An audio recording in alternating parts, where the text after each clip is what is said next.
ভোলাগঞ্জের driver. হ্যাঁ ঠিক আছে। বাহ,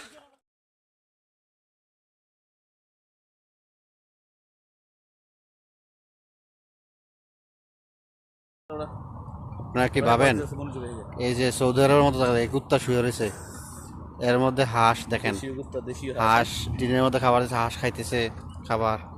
তারপরে আমরা যদি আসি এখানে দেখেন হাঁসের জন্য, হাঁস মুরগির জন্য ঘর করা হয়েছে। এই যে ঘর, এখানে অনেক হাঁস, অনেক হাঁস, মোটামুটি মাশাআল্লাহ অনেক হাঁস। এরপরে যদি আমরা এদিকে আসি দেখেন একদম বাংলাদেশের মতো দেখতে, অন্যরকম লাগে।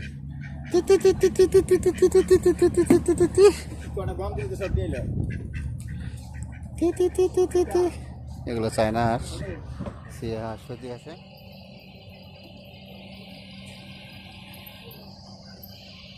অন্যরকম একটি পরিবেশ, রাতের বেলাও আর বাইরে ঘুরতেছে। একটু সামনে কুত্তা আছে, কুত্তা বয়ের সামনে যাইতে পারতেছি না। মাঝার মধ্যে আসলে আসলে বাংলাদেশের যে পরিমাণ মানে বাংলাদেশের দৃশ্য দেখা যায় মাঝার মধ্যে আসলে। এক মাইমল, দ্বিতীয় মাইমল, আমার আঙ্কেল এই যে মহিজাল রেডি করতেছে, ছোট ভাই আছে, ছোট ভাইরা আছে, বড় মাইমল।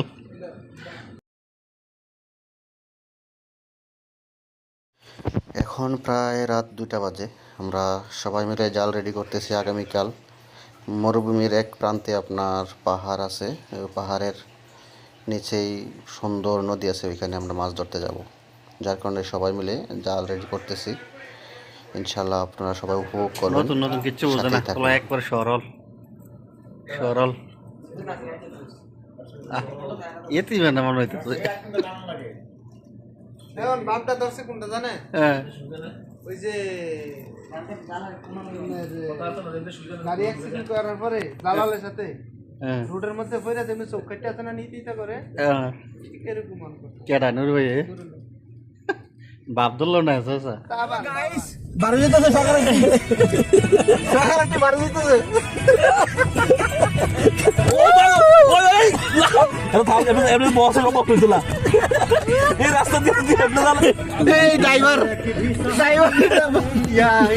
ভোলাগঞ্জের ড্রাইভার। হ্যাঁ ঠিক আছে, আরো লাগায়। পরদিন সকালবেলা আমাদের গন্তব্য হচ্ছে রাতের বেলা রেডি করা জাল নিয়ে মাছ ধরার উদ্দেশ্যে। নদীটা এমন একটা জায়গার মধ্যে যেখানে মরুভূমির মধ্যখান দিয়ে পাহাড়ে চিপা চাপা দিয়ে যাইতে হয়। ছোটোখাটো গাড়ি ওইখানে আসলে নেওয়াটা মুশকিল, কারণ নিচে পাথর আছে, যার কারণে বড় গাড়ি নিয়ে যাইতে হয়েছে। সো বড় গাড়ি বলতে পিক আপ টাইপের ওই গাড়ি নিয়ে আমরা যাই আমার এক বন্ধুর। আমরা আছি সৌদি আরবের গুমখুদা আলগুজে সুন্দর একটি জায়গায় মাছ ধরার জন্য আসছে। এখানে খুবই সুন্দর পাহাড়ি এলাকা, খুবই সুন্দর জায়গা। এখানের মধ্যে মাছ ধরার জন্য আসছি। এখানে অনেক বন্ধু বান্ধব, অনেক সবাই মিলে আসছে। নুরুল ভাই, কালাম ভাই, নবীন ভাই, আমার চাচা, ওহিদ চাচা সহকারে সবাই। অনেক সুন্দর একটি জায়গা আছে আলহামদুলিল্লাহ। পাহাড় পর্বত ডিঙ্গি আমরা এভারেস্টের সর্বোচ্চ চূড়ার মধ্যে আমরা এখন পাড়ি দিতেছি। আমরা নদীর একদম পাশে চলে আসছি। গাড়ি এক পাশে রেখে আমরা পাহাড়ের উপর দিয়ে নদীর পানির কাছে চলে যাচ্ছি।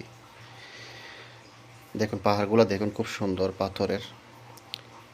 পাহাড়ের গায়ে ঘেঁষেই বয়ে চলেছে সুন্দর এক নদী, যেখানে প্রায় সময় বাঙালিরা এখানে আসে। বাংলাদেশের মানুষ, সৌদিও আসে, বিভিন্ন দেশের লোকে মূলত আসে এখানে মাছ ধরার জন্য। খুব সুন্দর একটি জায়গা। আমাদের এখানে বড়শি দিয়ে মাছ ধরব, মূলত বড়শি রেডি। দুই পাশে শুধু পাহাড় আর পাহাড়। এখানের মধ্যে আমরা সাগরের একটি অংশ এসে এখানে লাগছে। এখানে আমরা আসছি মাছ ধরার জন্য বড়শি নিয়ে। সো আজকে আমরা দেখব মাছ ধরার একটি সুন্দর দৃশ্য। নুরুল ভাই আর ওই পাশেরটা কালাম ভাই, দুইজনেই ওনাদের বড়শি নিয়ে রেডি মাছ ধরার জন্য। কালাম ভাই অলরেডি বড়শি পানিতে ফেলছে, আশা করি মাছ খুব তাড়াতাড়ি আপনারা দেখতে পাবে। অবগত করতে চাই, দেখেন কি পরিমাণে মাছ আছে এখানের মধ্যে। আমরা এখানে যদি ভিডিওর মধ্যে দেখি তাহলে মাশাআল্লাহ মাশাআল্লাহ, এই নুরুল ভাই কানো লাগাইলেন না আবার নিয়ে। এই যে দেখেন মাছ, অনেক মাছ। এগুলো হচ্ছে মেবি তেলাপিয়ার। নুরুল কাটা ধরে লেব, টান দিয়ে লেব। প্রচুর মাছ, প্রচুর মাছ ইনশাআল্লাহ। এই যে বর্ষি আমরা দেখতেছি টান দিতে পারছি না, টান দেখতেছি বর্ষি ইনশাআল্লাহ। আসে নাই, উনি অদক্ষ একজন বর্ষি বাদক। কালাম ভাই বর্ষি নিয়ে রেডি, অপেক্ষা করতেছে মাছ আসার জন্য ইনশাআল্লাহ। এই যে দেখেন মাশাআল্লাহ, কালাম ভাইয়ের বর্ষিতে একটা মাছ আসছে, দেখেন আপনারা, খুব সুন্দর মাশাআল্লাহ মাশাআল্লাহ। ঘাস কাপের পোনা মাশাআল্লাহ। আমাদের কালাম ভাই মবরুক মাশাআল্লাহ।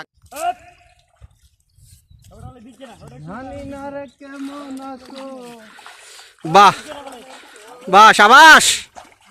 মাছ সব কাছাইলাম আজকে, সৌদি আরবের মাছ কোনো কিছু রাখবো না।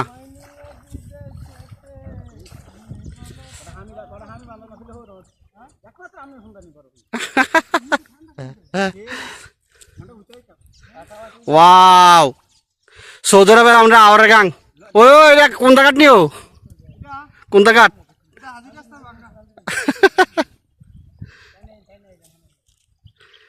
পাহাড়ের নিচে এত সুন্দর জায়গা সৌদি আরবে মিলে, বাহ। পাহাড়ের নিচে আমরা বাংলাদেশ থেকে মইজা লাইন না, কইয়া লাইন না মাছ ধরতেছি।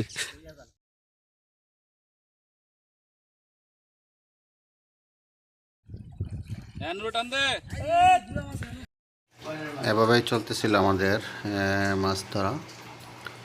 আমরা প্রায় মাছ ধরা শেষের দিকে ইনশাআল্লাহ। পাইছি অনেকগুলো মাছ পাইছিলাম, আপনাদের ইনশাআল্লাহ শেয়ার করতেছি। এই নদীগুলোতে মূলত তেমন মাছ ধরা হয় না, যার কারণে এখানে প্রচুর পরিমাণে মাছ থাকে এই নদীগুলোতে। মাঝে মধ্যে বাঙালি ভাইরা আসে, মাছ ধরে নিয়ে যায়। অল্প কিছুক্ষণ মাছ ধরলে দেখা গেছে অনেক মাছ পাওয়া যায়। রহমতের বৃষ্টি। 1 মিনিট আগে ওইখানে মরুভূমি, প্রচুর গরম রোদ। 1 মিনিট রাস্তা পাইছি, এখন রহমতের বৃষ্টি। আমরা যখন ওইখানে মাছ ধরছিলাম তখন প্রচণ্ড রোদ, মরুভূমির গরম, যা অসহ্য করছিল। কিন্তু দেখেন ওইখান থেকে বেশি দূরে আসি নাই, প্রায় 2 মিনিট রাস্তা। যখন আমরা মেইন রোডে এদিকে আসছিলাম তখন এত পরিমাণে বৃষ্টি হয়েছে যা বলার বাহিরে। রোডের উপরে প্রচুর পানি। আর এরই মধ্যেই আমাদের শেষ হয় সফর।